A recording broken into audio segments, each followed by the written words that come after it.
جو 3 ممبر بینچ نے, جب 2 ممبرز نے کہہ دیا کہ وہ کیس مینٹینیبل نہیں ہے,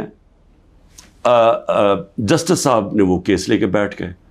تو ہم نے پھر دونوں کی طرف, ہم نے دونوں ججز کا کہا کہ یہ ہمیں ان امپائرز پہ اعتماد نہیں ہے, یہ ہمارا رائٹ ہے. ہم نے ریکوزل کا کہا. اب آج کیا ہوتا ہے, آج جو سپریم کورٹ میں ہم پہلے جب یہاں سے نہیں انصاف ملا, پھر ہم اسلام آباد ہائی کورٹ گئے, وہاں انصاف نہیں ملنا تھا, ہم سپریم کورٹ چلے گئے.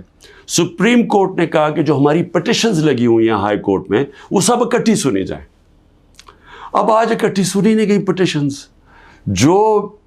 جو ہماری پٹیشن تھی ٹرانسفر کی, ہماری ریکوزل کی, ہم نے کہا کہ جسٹس عامر کو ہماری نہیں سننی چاہیے ہماری پٹیشنز, وہ بھی ڈسمس ہو گئی, وہ اگنور ہو گئی.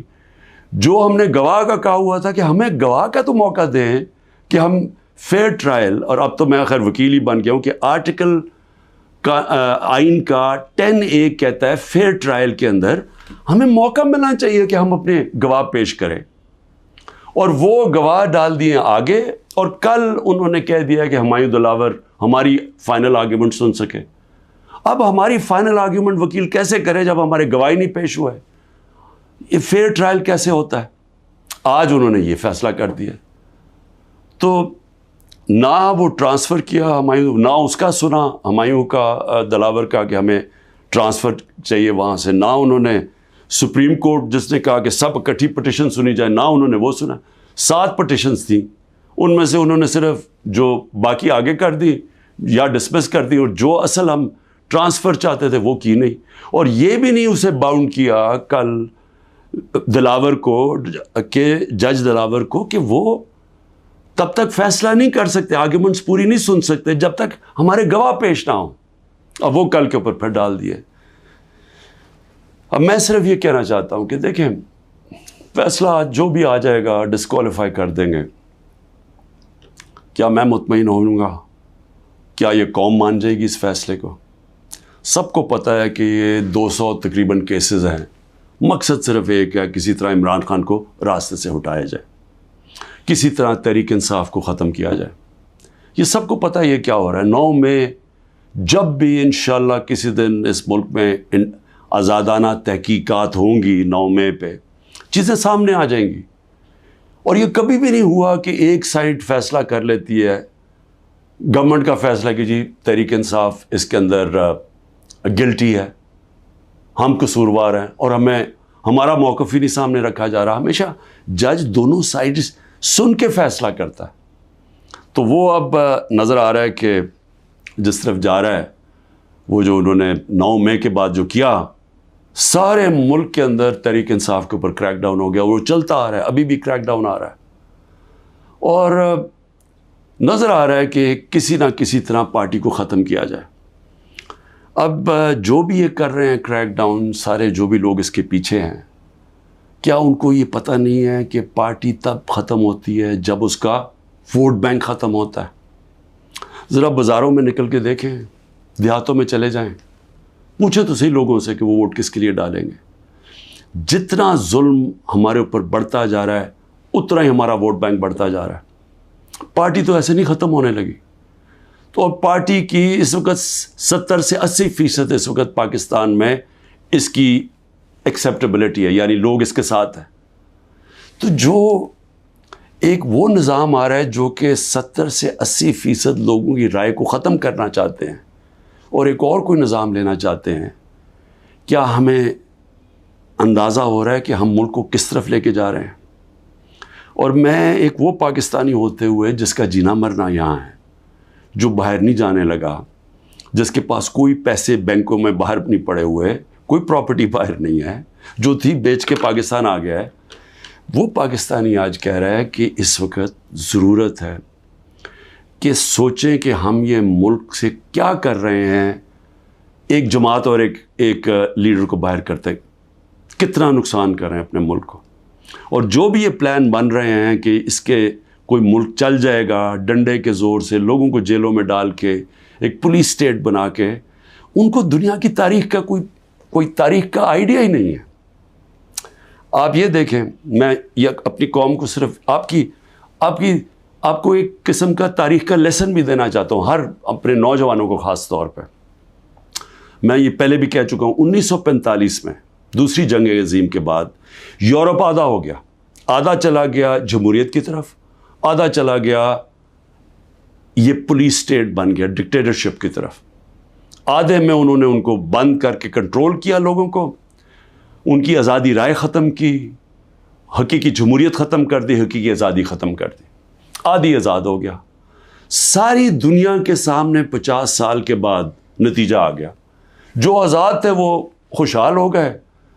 آج بھی وہ جو جن ملکوں کے اندر جو وہی یورپین تھے جدھر آزادی نہیں تھی، آج بھی وہ پیچھے ہیں ابھی تک. حالانکہ وہ وہاں جمہوریت بھی آ گئی کئی ملکوں میں، لیکن ابھی بھی وہ پیچھے ہیں. ایسٹ جرمنی، ویسٹ جرمنی ایک وہی جرمن لوگ تھے. جدھر ڈکٹیٹرشپ آ گئی، یعنی ان کو اسی طرح کی جو ہمیں جس طرف لے کے جا رہے ہیں، وہاں غربت آ گئی. مقابلہ اس کا ویسٹ جرمنی میں جو خوشحال ترین دنیا کی طاقتور ملک بن گیا معاشی طور پہ. تو یہ تو ایک تاریخ ہمارے سامنے ہے. ساؤتھ کوریا، نارتھ کوریا میں وہی ڈکٹیٹرشپ، آزادی رائے بند، آزادی ختم. آج نارتھ کوریا کو دیکھیں، اور جو حقیقی آزادی ساؤتھ کوریا میں تھی، وہ دنیا کا خوشحال ترین ملک بن گیا. تو میں عرض یہ کرنا چاہتا ہوں کہ یہ جو ہم کرنے جا رہے ہیں، یہ ہم اپنے ملک کو تباہی کی طرف دھکیل رہے ہیں. ہم یہ جو ایک عوام کو ان کا جو سب سے بڑا حق ہوتا ہے ووٹ ڈالنے کا، آزادی رائے، ایک منتخب کرے عوام اپنی کون سی گورنمنٹ وہ چاہتے ہیں. وہ جو آزاد ملک ہوتے ہیں وہی ترقی کرتے ہیں. ہم دوسری طرف جا رہے ہیں، اور ہم ایک خوف کی فضا ایسی بنائی ہوئی ہے. یہاں جو طاقت میں ہیں وہ لوگ یہ سمجھتے ہیں کہ جتنا ظلم کریں گے لوگ ڈر جائیں گے. تو ڈر کیا جائیں گے؟ غلام بن جائیں گے، یعنی خوف کے غلام بن جائیں گے، ظلم کے سامنے جھک جائیں گے. جو میں بار بار مثال دیتا ہوں، جو یزید نے کیا کوفہ کے لوگوں سے، اپنا گورنر بٹھایا، اس نے ان کو ظلم کر کے ان کو سیم کے وہ لوگ بنا دیے جو جانوروں کے اوپر یعنی جانوروں کے لیول پہ پہنچ گئے. تو آج ہم وہی کر رہے ہیں پاکستان سے. مجھے آج ابھی میں وکیلوں سے مل رہا تھا، انہوں نے مجھے خبر دی کہ جو ہمارے سینئر لوگ جیلوں میں، ایک تو وہ ہیں جو کہ ہمارے کارکن جیلوں میں ہیں، برے حالات میں ہیں، لیکن وہ جوان ہیں، تکڑے ہیں. لیکن جو سینئر لوگ ہیں، انہوں نے مجھے رپورٹ دی. ڈاکٹر یاسمین کتنی دفعہ بیمار ہوئی ہیں، تقریباً 75 سال کی ہیں. محمود رشید وہ 70 سال سے اوپر ہے، ان کو ہارٹ پرابلم ہے، وہ کس مشکل سے گزر رہے ہیں، بیمار ہوئے کتنی دفعہ. اعجاز چودھری تقریباً 10 kg اپنا وزن لوز کر بیٹھے، ڈائبیٹک ہیں. عالیہ حمزہ بڑی بری طرح بیمار رہی، ابھی انہوں نے وکیل نے بتایا کہ اس بار ہی ملے وہ تھوڑی ٹھیک تھی. تو میں عمر چیمہ کے حالات بتائے، وہ ویٹ لوز کر بیٹھا، اس کی بیوی عدالت میں گئی، ان کو پکڑ کے جیل میں ڈال دیا. تو یہ کیا پیغام دیا جا رہا ہے کہ یہ خوف پھیلایا جا رہا ہے کنٹرول کرنے کے لیے لوگوں کو.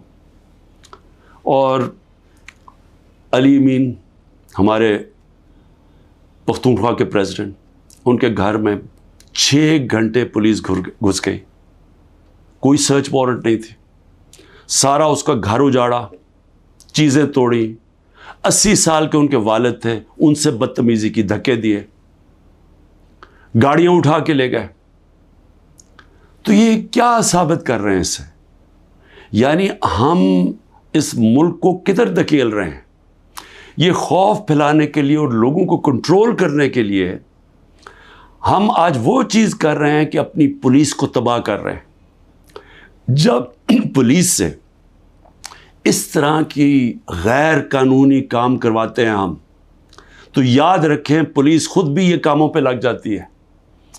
آپ جب پولیس کو آرڈر دیتے ہیں کہ یہ جا کے کسی گھروں میں گھسو، گھر برباد کرو، خوف پھیلانے کے لیے، تو ہم پولیس فورس کو تباہ کر رہے ہیں. آگے ہماری پولیس کے حالات اچھے نہیں ہیں. آگے ہمیں پتہ ہے کہ ہماری پولیس، لوگ اون نہیں کرتے اپنی پولیس کو. لوگ سمجھتے ہیں پختونخوا میں ہم نے بڑی محنت کی تھی جب آئی جی درانی کو ہم لے کے گئے وہاں، اور انہوں نے پولیس کو ایک ایسی پولیس فورس بنایا کہ عوام اور پولیس ایک ہو گئی۔ آج پختونخوا کے اندر وہ نہیں ہو رہا، آج پولیس کے خلاف نفرت ہو رہی ہے کیونکہ اس سے غلط کام کروائے جا رہے ہیں، اس سے قانون توڑا جا رہا ہے۔ جن کا کام قانون کو اپ ہولڈ کرنا ہے وہ قانون توڑ رہے ہیں، اور یہ ہر جگہ ہو رہا ہے، یہ ہر جگہ جدھر تحریک انصاف ہے۔ اس کا 9 میں سے اب کوئی تعلق نہیں ہے۔ افتخار درانی کو اٹھا لیا، وہ تو میڈیا کا آدمی ہے، اس کا 9 میں سے کیا تعلق ہے؟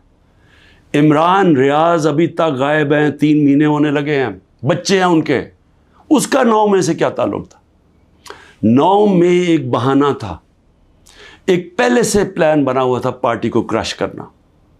لیکن پارٹی کرش کیسے ہوگی جبکہ اس کا ووٹ بینک بڑھتا جا رہا ہے، لوگوں پہ ظلم کرتے جا رہے ہیں، لیکن پارٹی تو بڑھتی جا رہی ہے۔ تو کیا یا تو الیکشن کبھی نہیں کروانا، لیکن جب بھی الیکشن ہوگا، یہ میری آج آپ پیشن گوئی سن لیں، جیسا جو جتنی مرضی آپ کوشش کر لیں، جب الیکشن ہوگا اور جو پبلک اس ملک کی نکلے گی، آپ جو مرضی کر لیں، تحریک انصاف کو جیتنے سے نہیں روک سکتے انشاءاللہ۔ اس لیے میں آج بھی اپنے ان لوگوں کو جو اقتدار میں بیٹھے ہوئے ہیں، میں تو پی ڈی ایم کے لوگوں کو، سب کو، جو ہماری اسٹیبلشمنٹ ہے، سب کو کہنا چاہتا ہوں کہ دیکھیں ٹائم آ گیا ملک کا سوچنے کا۔ اپنی سوچ ذات بیچ میں سے نکال دیں۔ جب بھی ملک کا سوچیں گے اپنی ذات سے ہٹ کے،